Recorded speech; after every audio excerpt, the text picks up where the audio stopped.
Italian court rules Getty Museum must return a prized bronze. The New York Times. Italy's highest court has ordered that a centerpiece of the Getty Villa's art collection, a prized bronze sculpture more than 2,000 years old, should be returned to Italy in a ruling that could lead to a transatlantic transfer or a diplomatic standoff. The statue, named Victorious Youth, but often referred to as the Getty Bronze, is on display at the villa on the outskirts of Los Angeles, which is part of the J. Paul Getty Museum. The bronze was retrieved from Adriatic waters by Italian fishermen in 1964. After a decade-long legal battle, Italy's Court of Cassation ruled Monday that the statue should be confiscated and brought back to Italy, rejecting the Getty's appeal.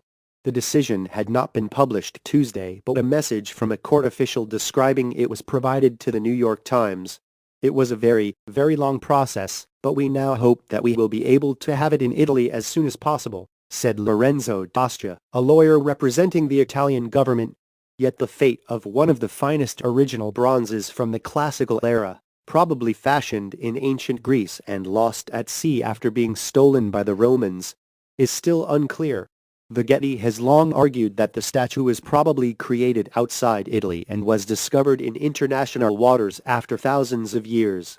So it is not an Italian object subject to repatriation. Italian officials, who say the statue was found in Italian territorial waters, had said that if the country's high court decided in their favor that they planned to ask the United States Justice Department to enforce the ruling by seizing the statue, that would be likely to lead to another court battle in the United States. Alberto Bonassoli, Italy's culture minister, said, "We expect full collaboration from the American institutions as they have always done.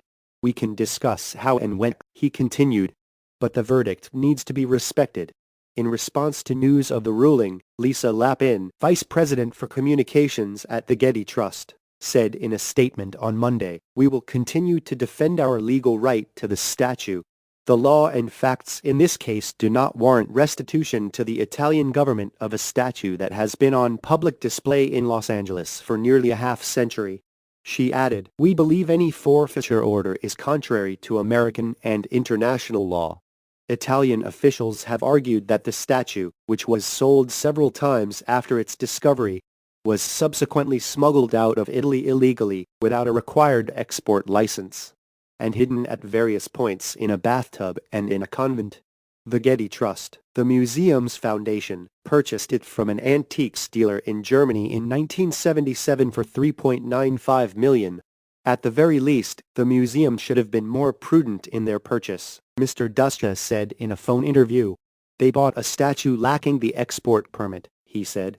Under a 1939 Italian law, when antiquities and archaeological works are discovered in that country, the authorities must be notified and the artifacts are not allowed to leave Italy without an export license. "We provided enough evidence," said Silvia Secchi, the prosecutor who has pursued the case for 10 years. The sculptor was Greek, but the statue was culturally and administratively Italian when it sank. But during its long legal fight, the Getty had prevailed in other lower court rulings.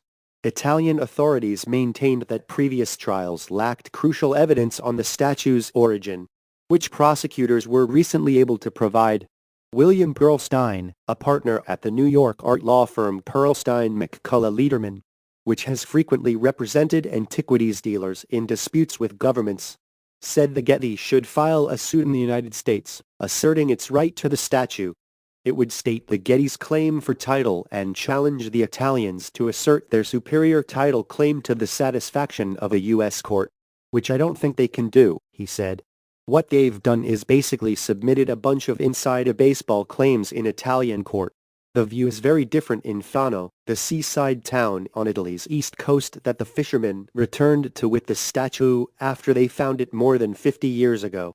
Generations there have fought for the statue, and now feel celebratory about its possible return. "It's pure joy for Italy, and for my town. We always felt the Lysippus belonged to us," said Tristano Tonini, a lawyer for the Regional Cultural Association. The town has a reproduction of the bronze at its port entrance, and a restaurant and newspaper named after its once presumed creator. It was found near here, was kept here, and we hope it will come back here, he said.